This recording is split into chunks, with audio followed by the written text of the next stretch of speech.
સૌપ્રથમ અહીં સબસ્ક્રાઇબ પર ક્લિક કરો. બાજુમાં આવતા બેલ જેવી નિશાની પર ક્લિક કરો જેથી કરીને આવો આઇકોન થઈ જશે. એજ્યુસફર ચેનલના તમામ વિડીયોના અપડેટ્સ આપના ફોનમાં મળતા રહેશે. નમસ્કાર મિત્રો, એજ્યુસફરમાં આપ સર્વનું ફરી એકવાર હાર્દિક સ્વાગત કરું છું. હું નિકુંજ ગોડેશ્વર. મિત્રો, આજે આપણે ભણીશું ભારતીય ઇતિહાસના ખૂબ અગત્યના ટોપિકો. આજે આપણે ચાલુ કરીશું. આજે આપણો પહેલો લેક્ચર છે. આજે આપણે એમાં 18મી સદીમાં ભારતની સંરચના કેવી હતી, 18મી સદીમાં ભારતના રાજ્યો કેવા હતા, એ રાજ્યનો જન્મ કેવી રીતના થયો, એના ઉપર આજે આપણે થોડી સમજ મેળવીશું મિત્રો. તો આજનો આપણો ટોપિક છે 18મી સદીનોમાં ભારત. એટલે કે ભારત જે 18મી સેન્ચુરી હતી, 18મી સદી, એ વખતેના સમયમાં ભારતના રાજ્યો કેવા હતા, એ રાજ્યોનો જન્મ કઈ રીતના થયો, એમના શાસકો કોણ હતા, એ બધા જની ચર્ચા આજે આપણે આ લેક્ચરમાં કરીશું. એમાં પહેલી સ્લાઇડ છે મિત્રો, આપણને એવું કહે છે કે ઉત્તરાધિકારી વાળા રાજ્યો. આપણે પહેલેથી જ એકદમ સ્ટાર્ટિંગથી આપણે ભણીશું કે મોડર્ન ઇન્ડિયા જો આપણે ભણવું હોય, આધુનિક ભારત, તો એ ક્યાંથી ચાલુ થાય, તો કે 1707 જ્યારે ઔરંગઝેબનું અવસાન થયું 1707માં, ત્યારથી આધુનિક ભારત ચાલુ થાય છે મિત્રો. અને આ આધુનિક ભારતનો ઇતિહાસ ક્યાં સુધી કહેવાય છે કે 1947 જ્યારે ભારત આઝાદ થયું ત્યાં સુધીનો જે ઇતિહાસ છે કે આ 1707 અને 1947 વચ્ચેનો જે સમયગાળો છે, આ જે ટાઈમ પીરિયડ છે, આને કહેવાય છે આધુનિક ભારત. તો આ ઔરંગઝેબનું જે અવસાન થયું ત્યાર પછી જે મરાઠા શક્તિનો ઉદય થયો, પછી સાઉથ ઇન્ડિયામાં મૈસૂર અને ટીપુ સુલતાન, આ બધાનો ઉદય થયો. આ બધા જ રાજ્યો ધીમે ધીમે અસ્તિત્વમાં આવ્યા. એ શું કામ અસ્તિત્વમાં આવ્યા, તો કે ઔરંગઝેબની જે દક્ષિણમાં વિજય કરવાની જે નીતિ હતી, ઔરંગઝેબના વ્યક્તિત્વમાં કોઈ ખામી નહોતી મિત્રો, પણ એમની જે નીતિ હતી કે દક્ષિણ ભારતમાં ખૂબ ને ખૂબ મુગલ સરકારનો પ્રચાર કરવો અને મુગલ સરકારના આધિપત્ય નીચે દક્ષિણના જેટલા રાજ્યો છે એમને લાવવા, એ નીતિના કારણે બધા જ એના દુશ્મનો બન્યા. એણે એ નીતિના કારણે રજપૂત રાજ્યો સાથે એમને દુશ્મની કરી. અને સાઉથ ઇન્ડિયામાં આપણે જોઈએ તો નિઝામ હૈદરાબાદના જે હતા, એ મૈસૂરના ટીપુ સુલતાન, હૈદર અલી, આ બધા જ જે એના સુબાઓ હતા એ સ્વતંત્ર થઈ ગયા બળવો કરીને. એટલા માટે આ જે ઔરંગઝેબનું અવસાન થયું ત્યાર પછી, અથવા એનું જેને શાસન પીરિયડ ચાલુ હતો એમ પણ આપણે કહી શકીએ, એ વખતે પણ આ બધા જ રાજ્યો ધીમે ધીમે સ્વતંત્ર થવા માંડ્યા હતા. તો હવે આપણે જોઈએ કે ઉત્તરાધિકારીવાળા રાજ્યો ક્યાં હતા, તો કે એક અવધ, આ અત્યારનું આપણે યુપી છે, જે ઉત્તર પ્રદેશ, એમનું પાટનગર હાલમાં કયું છે તો કે લખનઉ. આ જે રાજ્ય છે ઉત્તર પ્રદેશ, એની આજુબાજુનો જે પ્રદેશ છે એ અવધ રાજ્ય તરીકે અસ્તિત્વમાં આવ્યો. ત્યાંના નવાબ ને બધું હમણાં આપણે આગળના આ જ લેક્ચરમાં આપણે ચર્ચા કરવાના છીએ આગળ, કે અવધનો જન્મ કઈ રીતના થયો, ત્યાંના સૈનિક શક્તિ કેવી હતી, તે શું કામ અસ્તિત્વમાં આવ્યું, ત્યાં કઈ રીતના સ્વતંત્ર થઈ ગયું મુગલ સરકારથી, એ બધી આપણે આગળ ચર્ચા કરીશું. ત્યાર પછી એક બીજું ઉત્તરાધિકારી વાળું રાજ્ય હતું, એ હતું હૈદરાબાદ. તો કે સાઉથ ઇન્ડિયામાં એટલે કે દક્ષિણ ભારતમાં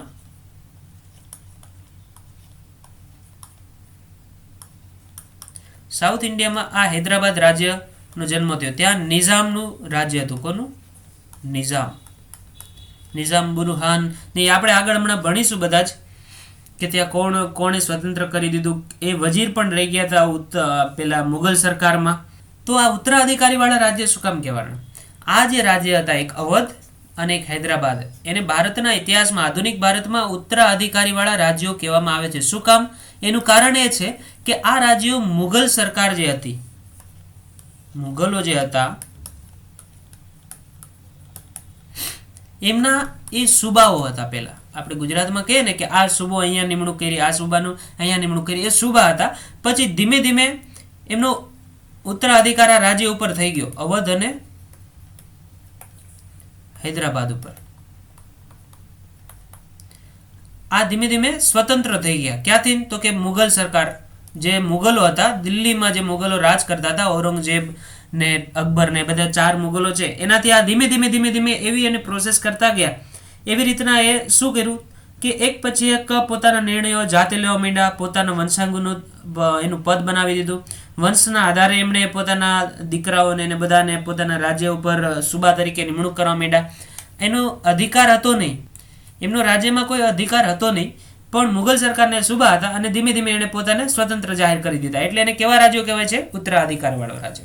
અને બીજા જે મરાઠા છે, મૈસૂર છે, એ બધા રાજ્યો છે એને ઉત્તરાધિકારી વાળા રાજ્ય નથી કહેતા, કારણ કે એ બળવો કરીને, વિજય કરીને, મુગલ સલ્તનત સાથે લડીને ઝઘડીને એ સ્વતંત્રતા એણે મેળવી હતી. ઓકે, ત્યાર પછી હવે આપણે એમાં પહેલું રાજ્ય જોઈએ કે હૈદરાબાદ. હૈદરાબાદની શું હિસ્ટ્રી છે, હૈદરાબાદનો જન્મ કઈ રીતના થયો, એ આપણે હવે ભણીશું આ સ્લાઇડમાં. તો કે હૈદરાબાદ રાજ્યની સ્થાપના કોણે કરી? સૌથી પહેલો પ્રશ્ન એ તો કે નિઝામ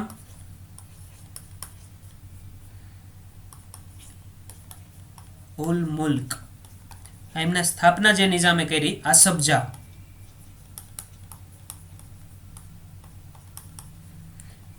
થોડું અહીંયા ઉપર ચાલુ જાય છે પણ તમે સમજી લેજો. હૈદરાબાદ રાજ્યની સ્થાપના નિઝામ ઉલ મુલ્ક આસફ જા નામના એક રાજાએ કરી હતી. જે ઔરંગઝેબ હતા એના પછીના જે નવાબો હતા એમાં સૌથી મહત્વપૂર્ણ જો કોઈનું સ્થાન હોય આખા ભારતમાં બધા નવાબોમાં, તો એ નિઝામ ઉલ મુલ્ક આસફ જાહનું હતું. શું કામ? કારણ કે ઔરંગઝેબ પછી જે સૈયદ બંધુઓ હતા એ ગાદી ઉપર હતા દિલ્હીમાં, એમને હટાવવા માટે કોણે મદદ કરી હતી? તો કે આ નિઝામ હતા, નિઝામ ઉલ મુલ્ક આસફ જાએ ખૂબ પેલા મુગલોને મદદ કરી. એટલે એ સૌથી પ્રિય મુગલોમાં, આ જે મુગલોમાં સૌથી પ્રિય જો કોઈ સુલતાન હોય તો એ નિઝામ ઉલ મુલ્ક આસફ જા હતા. એટલે એમને દક્ષિણના સુબા તરીકે ખિતાબ આપેલો હતો કે દક્ષિણના સુબા તરીકેનો, દખ્ખણ કા વાઇસરોય એવું પણ આપણે કહીએ, એવો ખિતાબ આ મુગલોએ અમને નિઝામ ઉલ મુલ્ક આસફ જાને આપેલો હતો. પછી આના વિશે એવું પણ ઇતિહાસમાં કહેવામાં આવ્યું છે કે 1722 થી 1724 સુધી આ નિઝામ ઉલ મુલ્ક આસફ જા હતા એ મુગલ સરકાર જે હતી, મુગલ સલ્તનત, એમાં એ દિવાન રહેલા હતા. શું? અને મુગલ સલ્તનત જે હતી એમાં સૌથી અગત્યનું જો કોઈ પદ હોય તો મિત્રો એ કયું હતું? દિવાનનું. એ જ પોતે અત્યારના જેમ પ્રધાનમંત્રી આપણે કહેવાય, આપણા દેશમાં સૌથી અગત્યનું પદ અત્યારે કયું છે? પ્રધાનમંત્રી. એનાથી ઉપરનું પદ હોય તો રાષ્ટ્રપતિ. બંધારણની દ્રષ્ટિએ જોઈએ તો રાષ્ટ્રપતિ. પણ બધા નિર્ણય કોણ લે? તો કે પ્રધાનમંત્રી. એમ રાજા છે એનું પદ એ વખતે રાષ્ટ્રપતિ જેવું હતું. મુગલ સરકારમાં રાજાનું પદ હતું ને એ આપણા અત્યારના જે રાષ્ટ્રપતિ છે એના જેવું હતું. એને ખાલી થોડા હક હોય કે સાઇન કરવી, પછી બીજા રાજ્ય સાથે સંધિઓ કરવામાં ભાગ લેવો, એવા બધા જ એની પાસે અધિકારો હતા. પણ વહીવટ બહુ કોણ કરતું આખા રાજ્યનો, આખા દેશનો મુગલ સલ્તનત વખતે? તો કે દિવાન. એટલે એનું પદ અત્યારના હાલના આપણા જે પ્રધાનમંત્રી છે એના જેવું હતું. સૌથી અગત્યનું પદ કોઈ જો વહીવટી અધિકારી તરીકેનું હોય તો એ મુગલ સલ્તનતમાં કોણ હતા? દિવાન. એટલે આ જે નિઝામ ઉલ મુલ્ક આસફ જા હતા, હૈદરાબાદ જેની રાજ્યની જેણે સ્થાપના કરી, એ 2 વર્ષ સુધી એટલે કે 1722 થી 1724 સુધી મુગલ સરકારના એ દિવાન રહેલા હતા. એટલે કે સૌથી અગત્યના અધિકારી તરીકે પણ એણે સેવા આપેલી હતી. પણ એ દિવાન એટલે કે વઝીરના કામથી એટલા બધા કંટાળી ગયા ત્યાં દિલ્હીમાં, અને એને લાગ્યું કે આ દિવાન તરીકે મારી આખી જિંદગી પૂરી થઈ જાય, અને અહીંયા મને પણ એને એવું લાગ્યું કે આ દિવાન તરીકે મારી જિંદગી આખી પૂરી થઈ જાય એના કરતાં હું દક્ષિણમાં જાઉં, એટલે કે સાઉથ ઇન્ડિયામાં જાઉં અને ત્યાં એક આખા અલગ રાજ્યનો હું સ્થાપના કરું. એટલા માટે એણે શું કર્યું કે એ 1724માં એણે દિવાન પદ છોડી દીધું, એટલે કે વઝીરનું પદ છોડી દીધું, અને એ હૈદરાબાદ રાજ્યની સ્થાપના કરી. અને હૈદરાબાદ ક્યાં આવેલું? જો આ નકશામાં બતાવેલું છે. સાઉથ ઇન્ડિયામાં તમે આ જુઓ ને, આ હૈદરાબાદની બોર્ડર છે. જાર્યુન નિઝામ ટેરિટરીઝ, આ હૈદરાબાદ અત્યારનું હાલનું કેપિટલ છે. પણ આટલું મોટું રાજ્ય આપણને નકશામાં બહુ નાનું દેખાય, પણ આ ખૂબ જ મોટું છે. જો મૈસૂર છે એનાથી નાનું છે. ટીપુ સુલતાનનું જે મૈસૂર રાજ્ય છે, હૈદર અલીનું ટીપુ સુલતાનનું, એ પણ એનાથી નાનું છે. એનાથી પણ મોટું આ નિઝામનું રાજ્ય એમણે એ વખતે જીતીને લડાઈઓ કરીને અને નાના જમીનદારોને દબાવીને બધાને એકદમ સરસ રીતના એમણે સ્થાપના કરી હતી નિઝામ ઉલ મુલ્ક આસફ જાએ હૈદરાબાદ રાજ્યની. અહીંયા નકશામાં તમે જોઈ શકો છો, જો આ મેં આપેલું જ છે કે હૈદરાબાદ રાજ્ય. અને પછી એ દિવાન પદેથી રાજીનામું આપી દે છે અને ડાયરેક્ટ એ દખણ જાય છે, એટલે કે દક્ષિણમાં જાય છે અને ત્યાં પોતાનું એક વહીવટી અધિકારી તરીકે ખૂબ સરસ રીતના કામ કરીને એક આખે હૈદરાબાદ રાજ્યની સ્થાપના કરે છે. પણ આની એક સ્ટ્રેટેજી આપણે જોવા જેવી છે. હિસ્ટ્રીની દ્રષ્ટિએ આપણે જોઈએ, ઇતિહાસની દ્રષ્ટિએ, તેમણે કેન્દ્રીય જે સરકાર હતી મુઘલ સલ્તનત, એમના ખુલ્લીને સ્વતંત્ર કોઈ દિવસ આમ નિઝામે કોઈ દી કરી નહીં કે હું આઝાદ છું, કે અમે તમને કોઈ દિવસ રિશ્વત પેલું ચંદા નહીં આપે, એવી રીતના એમણે કોઈ દિવસ, એટલે એમણે કોઈ દિવસ ખુલ્લી આમ ઘોષણા કરી જ નહીં કે અમે સ્વતંત્ર છીએ દિલ્હી સલ્તનતથી. પણ એણે વ્યવહારમાં એક સ્વતંત્ર શાસકના રૂપમાં કામ કર્યું. અહીંયા હું લખી દઉં, આ સૌથી અગત્યનો શબ્દ છે, સ્વતંત્ર શાસકના રૂપે એમણે જે પણ નિર્ણયો લીધા, જે પણ સંધિઓ કરી, એક સ્વતંત્ર શાસક હોય એ જ રીતના એમણે કરેલી. એને જે પણ કાર્ય કર્યા એ સ્વતંત્ર રૂપના કર્યા, પણ એને સ્વતંત્ર શાસક જાહેર કોઈ દિવસ કર્યું નહીં.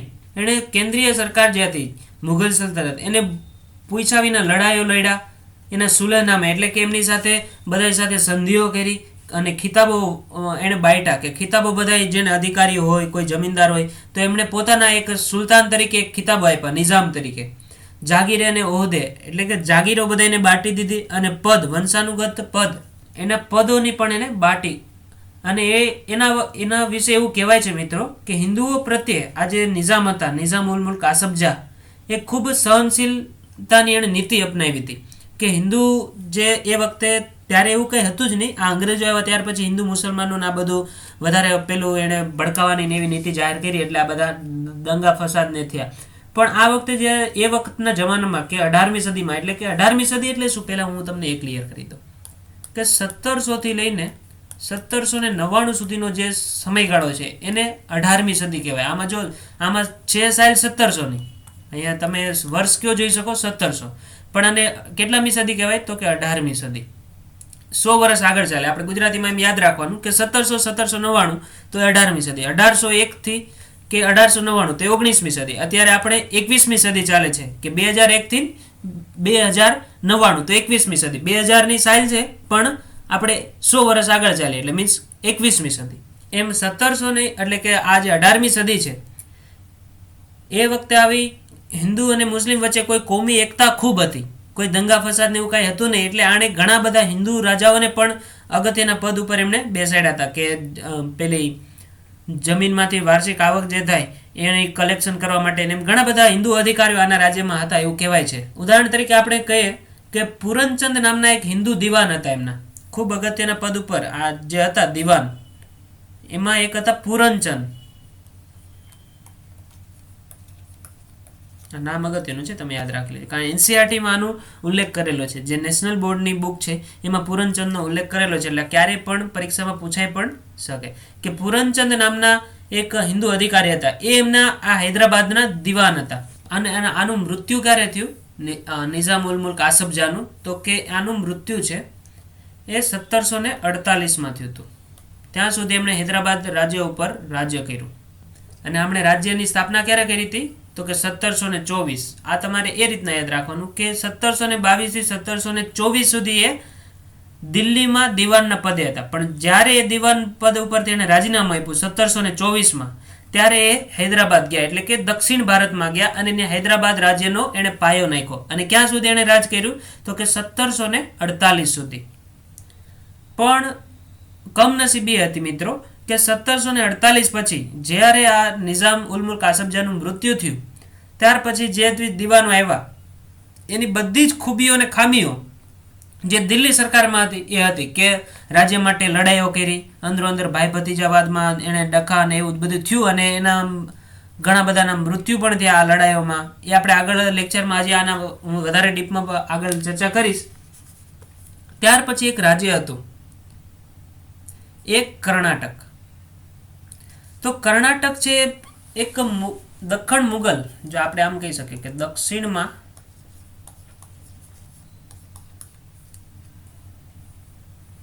મુગલ રાજ્યના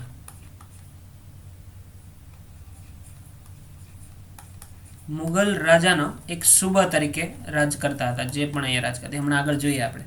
અને કોની ક્ષેત્રાધિકારમાં આવે, કોની અંડરમાં આવે તો કે હૈદરાબાદના નિઝામ. નિઝામના ક્ષેત્ર અધિકારમાં આ કર્ણાટક રાજ્ય આવતું હતું. કર્ણાટકની સ્થાપના કોણે કરી હતી? આ કર્ણાટકના ઇતિહાસ વિશે એવું કહેવાય છે કે જેમ આપણે આગળ જોયું હૈદરાબાદ વિશે, આ હૈદરાબાદ રાજ્ય હતું એ ઉત્તરાધિકારી વાળું રાજ્ય હતું. એટલે કે એમણે જે પ્રકારે મુઘલ સરકાર હતી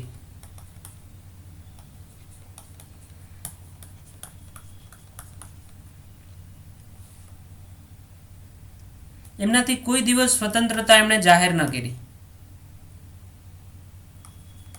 સ્વતંત્ર એ કોઈ દિવસ જાહેર ન કરી, પણ એને બધા જ કામ કઈ રીતના કર્યા તો કે સ્વતંત્ર હોય એ રીતના. અને કર્ણાટકના જે નવાબ હતા એમણે શું કર્યું તો કે દક્ષિણના જે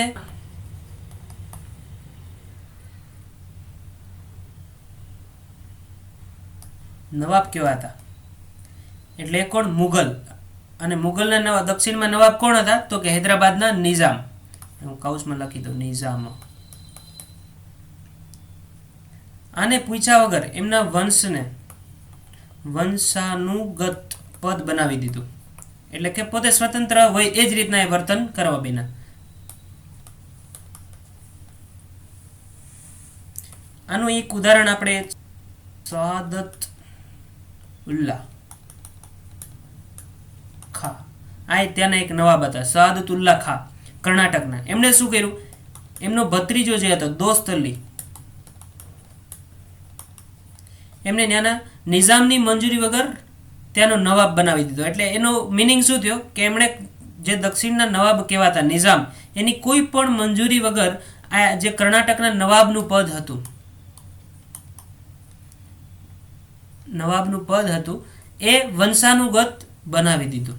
ઓકે, તો કર્ણાટક વિશે આટલું જ આપણે કે દક્ષિણના મુગલ એટલે કે સુબો તરીકે કોણ હતું કે હૈદરાબાદના નિઝામ, અને એના ક્ષેત્રમાં આ કર્ણાટક રાજ્ય આવતું હતું. પણ કર્ણાટક રાજ્ય છે એ કોઈ દિવસ હૈદરાબાદથી સ્વતંત્ર ન થયું અને મુગલ સરકારની એણે આણ રાખી, પણ કોઈ દિવસ ત્યાંનું માયનું નહીં, પોતાની રીતના સ્વતંત્ર હોય એ રીતના લડાઈઓ કરી.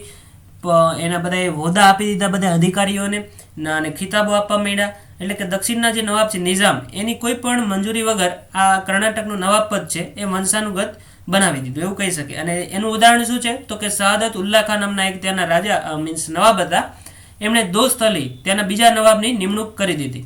ત્યાર પછી હવે આપણે જોઈએ બંગાળ. જો સૌથી અગત્યનું કોઈ રાજ્ય હોય જેમની સ્થાપના જેમના વિશે વધારે પ્રશ્ન પૂછાતા હોય તો એ છે બંગાળ. એટલે આ તમે થોડું વધારે ડીપમાં આપણે સમજીશું અને અભ્યાસ કરીશું. તો કે બંગાળ પેલા રાજ્ય ક્યાં આવેલું છે એનું આપણે આ મેપમાં જોઈ લઈએ. જો મેપમાં બંગાળ રાજ્ય ક્યાં આવેલું છે ખબર? જો આ બિહાર, છત્તીસગઢનો અમુક પ્રાંત, ઓડિશાનો અમુક પ્રાંત, આ પશ્ચિમ બંગાળ, વેસ્ટ બંગાળ, આ એ વખતે ક્યારે તો કે 18મી સદીમાં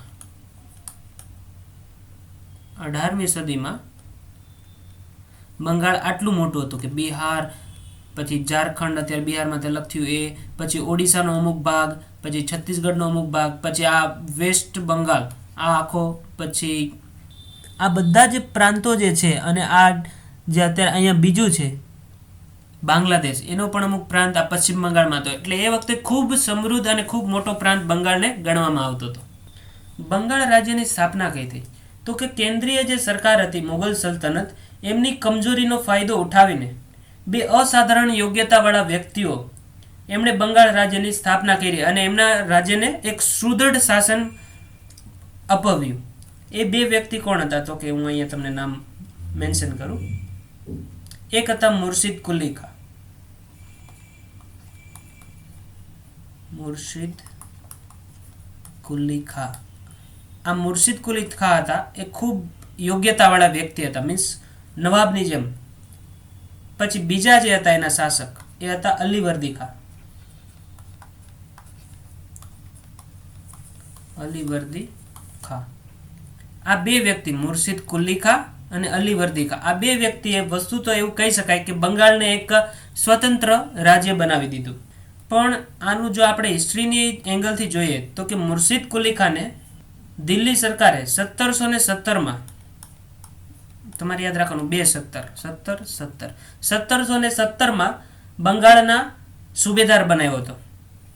બંગાળ રાજ્યનો સુબેદાર બનાવ્યો હતો. આ બંગાળ રાજ્યનો સુબેદાર એને બનાવવામાં આવ્યો મુર્શિદ કુલી ખાને. ક્યારે? 1717માં. પણ એ હકીકતે 1700ની સાલથી જે સ્વતંત્ર હોય એ જ રીતના એ રાજ્ય કરતા હતા. આણે જે કેન્દ્રીય સરકાર હતી મુગલ સરકાર, એનાથી વસ્તુત એણે ક્યારનો મુક્ત થઈ ગયો હતો. અને પણ એણે ચાલાકી શું વાપરી કે નિયમિત રૂપે બાદશાહ, જે દિલ્હીમાં બાદશાહ હતા, એમણે નજરાણું નિયમિત રૂપે ખૂબ મોટી રકમ મોકલતો રહેતો. એટલે કોઈ દિવસ બંગાળ ઉપર આફતી આવી નહીં અને એ ધીમે ધીમે સ્વતંત્ર બનતું ગયું. આ જે મુર્શિદ કુલી ખા હતા એના વખતે 3 વિદ્રોહ થયા.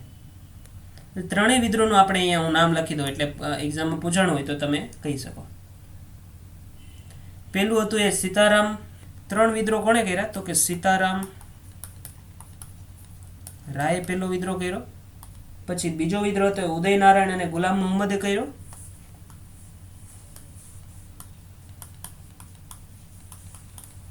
અને ગુલામ મોહમ્મદ.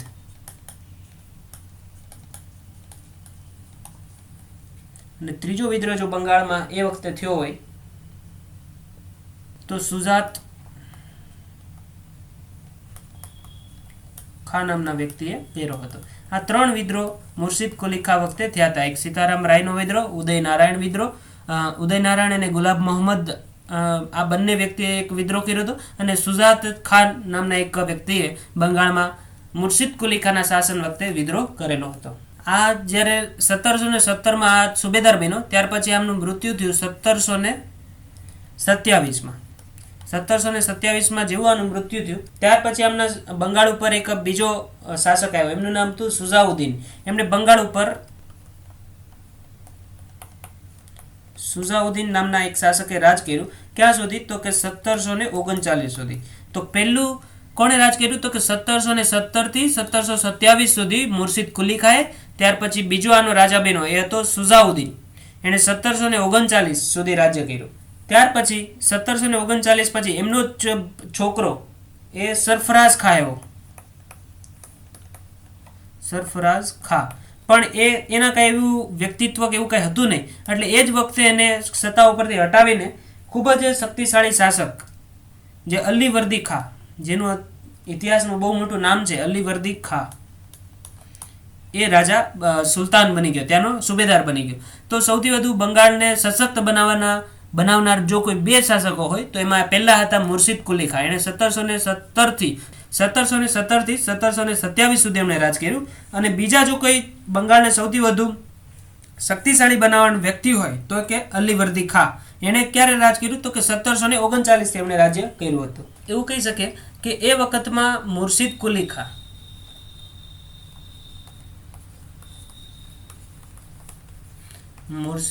ખા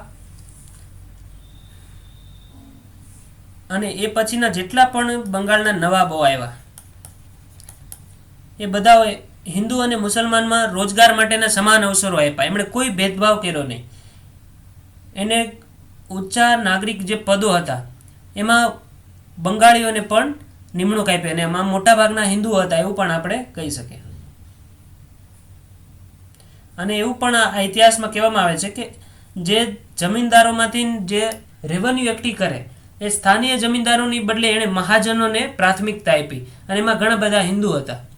એટલે એક બંગાળમાં એક નવા ભૂ અભિજાત વર્ગનો જન્મ થયો હતો. કારણ કે જે એ રેવન્યુ એકઠી કરનાર વ્યક્તિ હતા એ મહાજનો હતા, કોઈ જમીનદારો નહોતા. એક ગામડે એને નિમણૂક આપી અને ત્યાંથી ડાયરેક્ટ ગામથી કેન્દ્રમાં એટલે કે બંગાળમાં જે એનું કેન્દ્ર હતું કોલકાતા ત્યાં સુધી એ પેલી એની રેવન્યુ હતી એ ડાયરેક્ટ ત્યાં પહોંચાવે. આજે 3 નવાબ થઈ ગયા, મુર્શિદ કુલી ખા, અલીવર્દી ખા અને સુજાઉદ્દીન. આ 3 નવાબોએ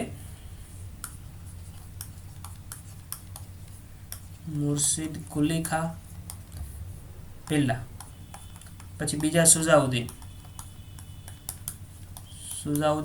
અને ત્રીજા અલીવર્દી ખા. આ જે 3 નવાબો હતા મિત્રો, એમણે વ્યાપારને ખૂબ મહત્વ આપ્યું. શું કામ? કારણ કે એ જાણતા હતા એ નવાબો કે જો બંગાળ ઉપર ખૂબ સરસ રીતના કામ કરવું હોય, એના ઉપર ખૂબ સરસ રીતના રાજ્ય કરવું હોય અને એને મજબૂત બનાવવું હોય, બંગાળને આર્થિક રીતના મજબૂત બનાવવું હોય તો વિદેશી વ્યાપાર ખૂબ અગત્યનો છે. એટલે એણે વિદેશી વ્યાપાર ઉપર કોઈ દિવસ રોક લગાડી નહીં અને એને જેમ બને એમ એના વધારો કરવાની કોશિશ કરી કે જેમ બને એમ બંગાળ વિદેશો સાથે વ્યાપાર કરે અને એમાંથી એને રેવન્યુ મળતી જાય અને આર્થિક રીતના બંગાળ સમૃદ્ધ બનતું જાય એવી આ ત્રણેય નવાબોની ઈચ્છા હતી. એટલે એને વેપારને ખૂબ ફૂલો ફાયલો એમ આપણે કહી શકીએ કે આના વખતમાં. ઓકે, થેન્ક યુ મિત્રો. અમારા તમામ અપડેટ માટે ગૂગલ પ્લે સ્ટોર પર જઈ EDUSAFAR અલબત્ત EDUSAFAR લખી સર્ચ કરી આપ પહેલી જ એપ્લિકેશન ઇન્સ્ટોલ કરશો. આ વિડીયો જોવા બદલ આપનો ખૂબ ખૂબ આભાર.